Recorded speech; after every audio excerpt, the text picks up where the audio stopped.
स्वागत है आप सभी का मेरे मैथ्स गुरु ऑफिशियल यूट्यूब चैनल पे। तो दोस्त हम आपके साथ आज भी करंट अफेयर्स के साथ ही आए हैं और आपको विद इन 1 वीक मैथ की क्लासेज स्टार्ट हो जाएंगी। तो सबसे पहले अपना मोटिवेशन आज देखेंगे। क्या है भाई, अपने जीवन की तुलना किसी के साथ नहीं करनी चाहिए।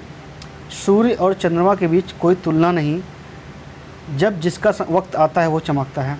कई बार होता नहीं कि दोस्त हम सामने वाले को देख के उसके अकॉर्डिंग काम करना शुरू कर देते हैं। तो मैं आपसे यही कहना चाहूँगा, सबकी खूबियाँ अलग अलग हैं और सबका समय आता है चमकने का, मतलब सबका टाइम आता है सक्सेस होने का। तो हमें किसी से कंपैरिजन नहीं करना चाहिए कि वो ऐसा है करता है, वो अगर सुबह पढ़ता है तो मैं भी सुबह पढ़ूँ। अगर आप सुबह नहीं उठ पाते हैं तो आप शाम को पढ़ो, रात में पढ़ो। तो कोई ज़रूरी नहीं है कि आज वो चीज़ें नहीं रहेगी कि मतलब आप सुबह पढ़ेंगे तो तभी आप सक्सेस हो सकते हैं। तो किसी को देख के अपने तरीके को नहीं चेंज करना चाहिए। तो दोस्त आते हैं अपने पहले क्वेश्चन पे। पहला क्वेश्चन कह रहा है कि झारखंड सरकार ने परिवहन विभाग समाधान प्रदान करने के लिए किस बैंक के साथ समझौता किया है। काफ़ी इंपॉर्टेंट क्वेश्चन है ये। तो आपके पास आंसर होगा HDFC बैंक ने के साथ किया है। अब इसमें करेंगे क्या ये लोग, थोड़ा HDFC के बारे में हम जानते हैं। HDFC क्या है, इसका फुल फॉर्म अगर देखें तो हाउसिंग डेवलपमेंट फाइनेंस कॉरपोरेशन। इसकी स्थापना कब हुई थी? अगस्त 1994 में। और उसका जो मुख्यालय है वो कहाँ पे है? मुंबई में है। और इसके जो अध्यक्ष हैं वो CM वासुदेव जी हैं और प्रबंधक निर्देशक कौन है? आदित्य पुरी जी हैं। अब देखिए, झारखंड से कई सारी योजनाएं निकली, तो झारखंड के बारे में जानते हैं। तो झारखंड की जो स्थापना हुई है वो हुई है 15 नवंबर 2000 को। इसका जो राजधानी है रांची, इसका मुख्यमंत्री जो है हेमंत सोरेन जी हैं।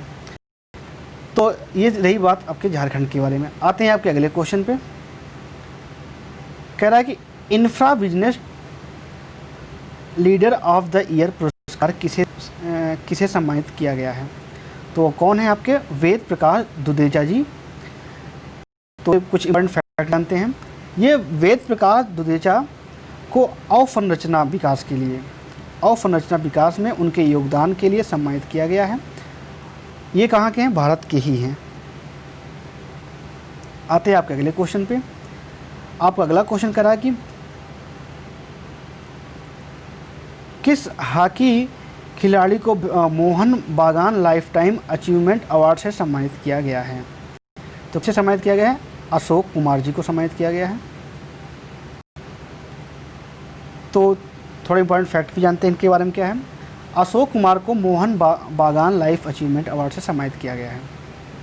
ये कौन है भाई? गुरबख्श सिंह और पलाश नंदी को मोहन बागान से मतलब इन लोग भी हैं, इनको मोहन बागान रत्न पुरस्कार सम्मानित किया गया है। मोहन बागान पुरस्कार बेहतरीन पूर्व खिलाड़ियों को दिया जाता है। अब देखिए, इम्पॉर्टेंट फैक्ट जानने से आपको फ़ायदा क्या होगा।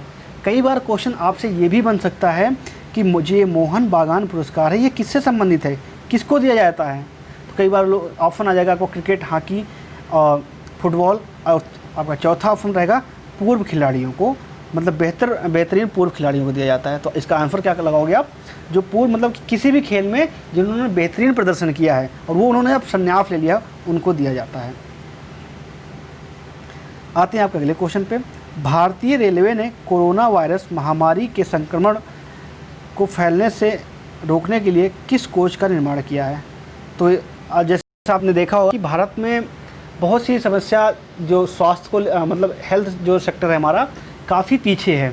तो इसी चक्कर में कई सारे रेलवे स्टेशनों को, जैसे दिल्ली में आनंद विहार को इन्होंने क्या किया, अस्पताल में मतलब कोविड सेंटर के रूप में इन्होंने कन्वर्ट कर दिया है। तो उसी पे रेलवे ने एक और काम किया है, पोस्ट कोविड कोच बनाया है। ये किसके लिए? कोरोना वायरस के लिए बनाया है इन्होंने। तो थोड़ा इसके इम्पोर्टेंट जानते हैं। क्या है? भारतीय रेलवे ने कोविड-19 वायरस के संक्रमण को फैलने से रोकने के लिए नए अत्याधुनिक सुविधाओं से लैस पोस्ट कोविड कोच को विकसित किया है। मतलब इसमें क्या होगा, कई सारी सुविधाएं जो मॉडर्न सुविधाएं होती हैं वो सारी चीज़ें आपको मिलेंगी। क्योंकि अभी तक इन्होंने क्या किया था, जो रेल कोच मतलब कि जो रेल के डिब्बे थे उन्हीं में इन्होंने सीट होती है, उन्हीं को इन्होंने आइसोलेशन सेंटर बना दिया था।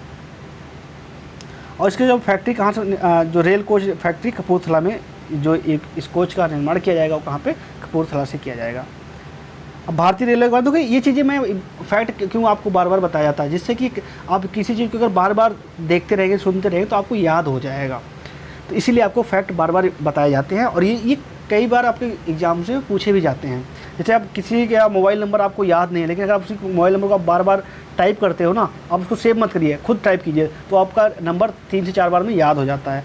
तो उसी कॉन्सेप्ट को लेके तो अगर इंडियन रेलवे के बारे में जाए तो इसकी स्थापना 16 अप्रैल 1853 को मुख्यालय नई दिल्ली में, और रेलवे मंत्री जो हैं पीयूष गोयल जी। आते हैं अगले क्वेश्चन पे। तो अगला क्वेश्चन कह रहा है आपका कि ब्लूमबर्ग बिलियनियर्स के अनुसार दुनिया के सबसे अमीर व्यक्तियों की सूची में मुकेश अंबानी कौन से स्थान पे हैं?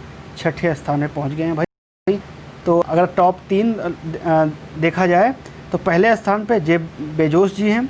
जेफ बेजोस जो आप सब लोग जानते होंगे, जो अमेजॉन है उसी के मालिक हैं ये। और दूसरे स्थान पर बिल गेट्स, अच्छे से आप जानते होंगे। और तीसरे पे बर्नार्ड अर्नाल्ट हैं। हार्वर्ड रिसर्च के अनुसार विश्व के अरबपतियों की सूची में मुकेश अंबानी को 5वें स्थान पर किया गया। देखिए जो है ना, अलग अलग कंपनियां ये अलग अलग अपनी सूची निकालती हैं, तो इस पर भी आप कन्फ्यूजन न हो। अभी देखिए ये जो है हुरुन रिसर्च ने किसने 5वें स्थान पर दिया है, और ब्लूमबर्ग ने इसे 6ठे स्थान पर दिया गया है।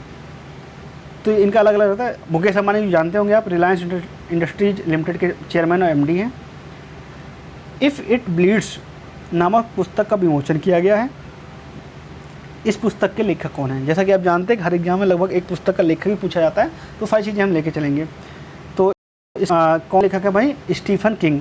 मैं आपको एक सूचना देना चाहूँगा, हर संडे को आपको जो पूरा वीकली जो हमारा रहेगा, जैसे किसी को टाइम नहीं मिल पाता है डेली देखने का, तो मैं वीकली भी कराऊँगा। तो आपको वीकली पूरे वीक का करंट अफेयर्स एक ही उसमें करा दूंगा। आप वहाँ से सारे मतलब एक ही दिन में आप पूरे वीक का करंट अफेयर्स कर सकेंगे। और जिनको पीडीएफ चाहिए, वो पीडीएफ के लिए डिस्क्रिप्शन बॉक्स में ही टेलीग्राम और व्हाट्सएप ग्रुप, दोनों ग्रुप का जो है लिंक है, आप वहाँ पे जाइए, ग्रुप को ज्वाइन कीजिए, और वहाँ पे आपको डेली जो है पीडीएफ मिलेगी, और भी कई सारी इन्फॉर्मेशन मिलेगी। मेरी क्लास कब से स्टार्ट होगी वो भी आपको इन्फॉर्मेशन वहाँ पर मिलेगी। तो स्टीफन किंग जो हैं कहाँ के हैं भाई? अमेरिकन हैं, अमेरिकन देश के हैं। अगला क्वेश्चन पे आते हैं आपको। कह रहा कौन सा राज्य प्रधानमंत्री स्वनिधि योजना को लागू करने में सबसे पहले स्थान पर रहा? तो कौन सा रहा भाई? एमपी रहा। आते हैं भाई इसके कुछ इंपॉर्टेंट फैक्ट जानते हैं। प्रधानमंत्री स्वनिधि योजना के तहत रेहड़ी पटरी वालों को, दुकानदारों को छोटी राशि का कर्ज उपलब्ध कराएगा, जिससे उन्हें अपना व्यवसाय जारी रखने में मदद मिलेगी। जैसा कि अभी आपने जाना होगा, जो 20 लाख करोड़ का राहत पैकेज दिया गया था, वो क्या था भाई? मतलब एमएसएमई को, जो छोटे उद्योग हैं उनको मतलब कहीं ना कहीं बूस्टअप करने के लिए प्रधानमंत्री जी की योजना थी। तो उसी के तहत इन्होंने प्रधानमंत्री स्वनिधि योजना, किसके लिए? जो रेहड़ी पटरी लगाते हैं, जो छोटा जिनको लोन चाहिए उनके लिए। तो मध्य प्रदेश के बारे में आप शायद सब कुछ जान ही गए होंगे, इतनी बार आपको रिपीट किया गया है।